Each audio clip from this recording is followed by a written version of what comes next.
చూస్తున్నాం కుకట్పల్లి సహస్ర కేసులో 5 రోజులు గడిచినా ఇంకా మిస్టరీ వీడడం లేదు. బిల్డింగ్ వాళ్ళే చంపి ఉంటారని తల్లిదండ్రులు అనుమానం వ్యక్తం చేస్తున్నారు. నా పాపను ఎవరు చంపారో చెప్పాలని చెప్పి పోలీసులను వేడుకుంటున్నారు తల్లిదండ్రులు.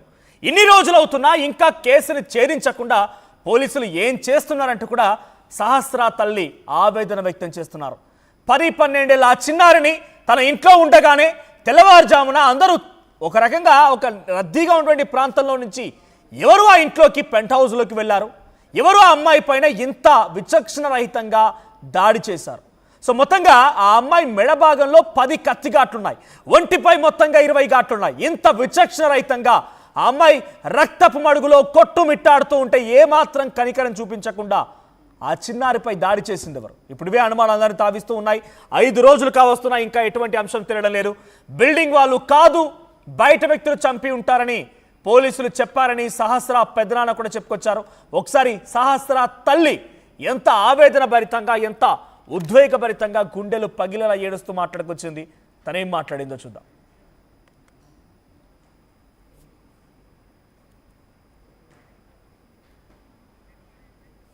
వరకు ఇప్పుడు మండే జరిగింది సిచ్యువేషన్. మండే ఎప్పుడు జరిగింది? మండే మేము 12:30కి అలా చూసాము. అప్పటి నుంచి కూడా ఏం చెప్పట్లేరు. అసలు ఎందుకు చెప్పట్లేరు? ఇన్ని కేసులు డీల్ చేసిన వాళ్ళు ఇది ఎందుకు అవ్వట్లేదు? అదే మాకు అర్థం కావట్లేదు. అసలు నా పిల్లని అంతగా నేను చంపాల్సిన అవసరం ఏముంటుందండి? అంత ఘోరం. ఎవరితో గొడవలు లేవండి మాకు. మేము ఎవరితో గొడవ పడలేము. మా పని మాకుంది, మా వర్క్ మేము చేసుకుంటాం. మాకు ఎవరు శత్రువులు లేరు, ఎవరు లేరు. అపార్ట్మెంట్లో కూడా మేము అంత గుద్దుకునేంత శత్రుత్వం ఎవరితో చేయలేమండి, చేయలేము అసలు. అడగండి. అనుమానాలు అంటే మరి ఎవరు పోలేరు అని చెప్తున్నారు, రాలేరు అని చెప్తున్నారు అంటే మరి ఉన్న వాళ్ళని అనుమానించాలి కదా, అంతే కదా. నేను వెళ్ళిపోయాక నా ఉన్న పిల్లని ఎవరు పోలేదంటున్నారు, రాలేదంటున్నారు, చేయలేదంటున్నారు. మరి ఎలా జరుగుతుందండి? అది ఎట్లా జరుగుతుంది? అంత దారుణంగా ఎట్లా జరుగుతుంది? మీరే చెప్పండి. మీ పాపతో ఎవరైనా సన్నిహితంగా ఉండడం కానీ, అబ్బాయిలు కానీ, అంటే మీ పాప క్లాస్మేట్స్ ఎవరైనా? అలా ఎవరు రారు సార్. ఆ స్కూల్ ఎక్కడో అక్కడ ఉంది, బేగంపేటలో ఉంది. మీ పక్క అపార్ట్మెంట్ ఎవరైనా స్నేహితులు కానీ అమ్మాయికి ఎవరైనా ఉన్నారా? అమ్మాయికి చనువుగా ఉండేవాళ్ళు ఎవరైనా ఉన్నారా? నాకు అట్లా ఎవరితో చెప్పలేదండి, చెప్పలేదు నాకు. వాళ్ళు నాకు ఇట్లా అంటున్నారు, అట్లా అంటున్నారు. నాకు కాకపోయినా వాళ్ళ డాడీకైనా చెప్తుందిగా. మాకు ఎవరికి చెప్పలేదు. ఎప్పుడు ఆడుతూ పాడుతూ ఇదిగో ఇంత చిన్న అబ్బాయిని కూడా నేను ఒక్కరిని వదిలేసి వెళ్తాను. ఒకరొకరిని కూడా వెళ్ళేసిన రోజులు ఉన్నాయి. అడగండి, ఆ బిల్డింగ్లో ఉన్న వాళ్ళని అడగండి. నేనైతే కొత్తగా లేను కదా, ఎప్పుడు వదిలేసి వెళ్తాను, వదిలేసి వస్తాను. ఇంత సడన్గా ఇట్లా జరుగుతుందని నేను కూడా అనుకోలేదు. నాకు కావాలి సార్, ఇన్ని రోజులు అవుతుంది. పోస్ట్మార్టం రిపోర్ట్ ఇస్తలేరు, అసలు ఏం జరిగిందో చెప్తలేరు. మరి నేను ఏం చేయాలి చెప్పండి? నేను మా ఆయన కలిసి ఇక్కడే ఉరేసుకొని చావాలా? ఏదైనా కాల్చుకొని చస్తాం? నిజంగా ఏంది దారుణం చెప్పండి. వరకు ఇప్పుడు మండే జరిగింది సిచ్యువేషన్. మండే ఎప్పుడు జరిగింది? మండే మేము 12:30కి అలా చూసాము. అప్పటి నుంచి కూడా ఏం చెప్పట్లేరు. అసలు ఎందుకు చెప్పట్లేరు? సహస్ర తల్లి ఆవేదన చూస్తారు కదా. 5 రోజులు కావస్తోంది. నా కూతురుని ఎవరు చంపారో తెలియడం లేదు. ఎవరికి మా కక్షలు లేవు, ఎవరితో గొడవలు లేవు, విభేదాలు కూడా లేవు. ఆ అపార్ట్మెంట్లో ఉన్న వాళ్ళతో విభేదాలు లేవు, నాకు ఎవరిపై అనుమానం కూడా లేదు. కానీ ఎలా చనిపోయిందో చెప్పమంటే చెప్పలేకపోతున్నారు, ఎవరిని తేల్చలేకపోతున్నారు. ఇక్కడ సహస్ర అటువంటి ఆ 10-12 ఏళ్ల చిన్నారిని ఎందుకు చంపాల్సి వచ్చింది? ఇది ఫస్ట్ పాయింట్. మోటో ఏంటి? ఎవరు చంపారు అనే దానికంటే కూడా అక్కడ మోటో ఏంటి? తన పైన క్షుద్ర పూజలు లాంటివి జరిగాయా? ఆ చిన్నారిని చంపడం మూలంగా వారు చేజిక్కించినటువంటి ఒక లక్ష్యం ఏంటి?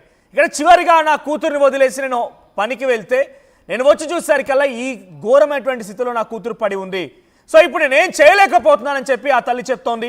ఇప్పటికైనా పోలీసులు పోస్ట్మార్టం రిపోర్ట్ అని ఇవ్వండి, లేదంటే ఎవరు చంపారో చెప్పండి, లేకపోతే మా భర్త ఇద్దరం కలిసి ఇక్కడే ఉరివేసుకొని బలవన్మరణానికి పాల్పడతామని చెప్పి ఆ సదరు తల్లి ఆవేదన వ్యక్తం చేస్తోంది. ఒకసారి తండ్రి కూడా మాట్లాడాడు. సహస్ర తండ్రి ఏం మాట్లాడాడో చూద్దాం. ఆ రోజు మార్నింగ్ నేను ఒకటేసారి బయటికి వెళ్ళాము, జాబ్కి వెళ్ళామండి. 8:45కి అట్లా. మా బాబు 8:30కి స్కూల్కి వెళ్ళాడు. టిఫిన్ తీసుకెళ్ళమని చెప్పి మా భార్య చెప్పింది మా పాపకు. నేను కూడా అదే చెప్పిన. స్నానం చక్కగా చేయలేదని చెప్పి మళ్ళీ రెండోసారి స్నానం గదిలోకి వెళ్ళింది. డోర్ లేదు, డోర్ ఓపెన్నే ఉండే.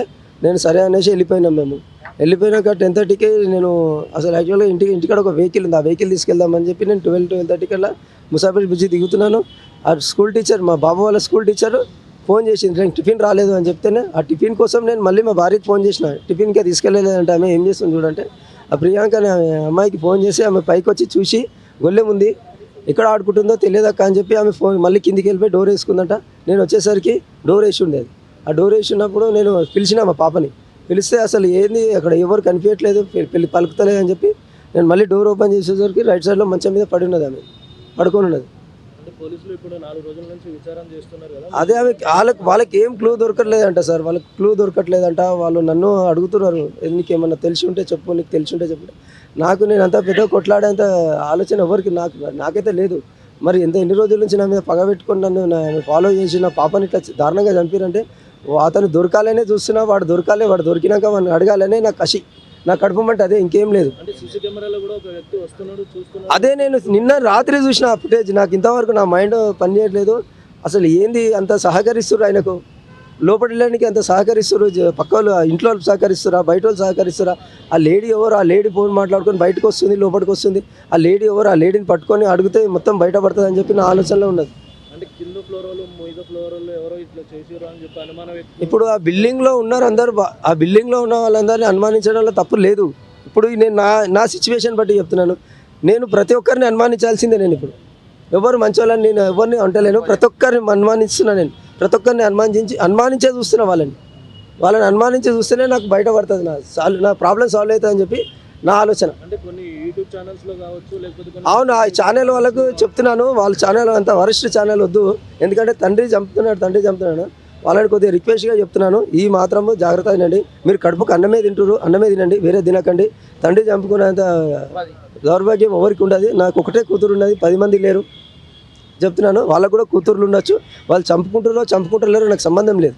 నేను మాత్రం నా కూతురిని అల్లార ముద్దుగా పెంచుకున్నాను, అదొకటి గుర్తుపెట్టుకోండి. ఫైనల్గా మీ డిమాండ్ ఏంటంటే వాడు దొరకాలి, వాడిని అడగాలి. నేను వానితో నేను మాట్లాడాలి. నేను వానితో మాట్లాడితేనే నాకు కడుపు మంట చల్లారుతుంది అంతే. నాకు వేరే వద్దు సార్, నాకు వానితో మాట్లాడాలని ఆశ. అదే కారణం ఏంది, అది నాకు కావాలి. దానికోసమే నేను ఈ 5 రోజులు నా కడుపు మంట ఆపుకుంటున్నా. వాడు దొరికినాక టీవీ సహస్ర తండ్రి మాట్లాడుతున్న మాటలు, ఆయన ఎవరో తెలియాలి, నాకు ఎవరు చంపారో తెలియాలి, ఇలా చంపారో తెలియదు. ఫస్ట్ ఆయన కలిసి ఏం జరిగిందిరా బాబు అని అడిగితే తప్ప నా కడుపు మంట చల్లారదు. నా కూతురు ఏం తప్పు చేసిందని ముక్కు పచ్చలాడినటువంటి ఆ చిన్నారిని ఎంత దుర్మార్గంగా, దౌర్జన్యంగా 20 కత్తిగాట్లు ఒంటిపై కనబడ్డాయంటే అర్థం చేసుకుంటా ఆ తల్లిదండ్రులు ఎంతలా ఆ అమ్మాయినలా ఆ రక్తపు మడుగులో కొట్టుమిట్టాడుతున్న ఆ చిన్నారిని చూసిన తర్వాత ఎంతలా అవిసిపోయేలా ఏడ్చారనేది. ఎవరికి అవసరం వచ్చింది అంతలా అమ్మాయిని చంపడానికి? ఇంత దుర్మార్గపు చర్యకు పాల్పడడం గల కారణం ఏంటి?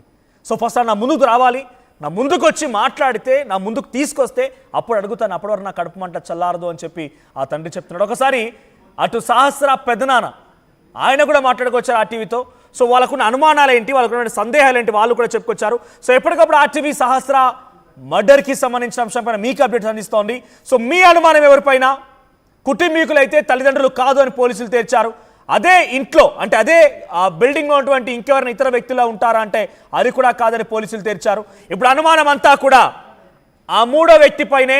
సీసీటీవీ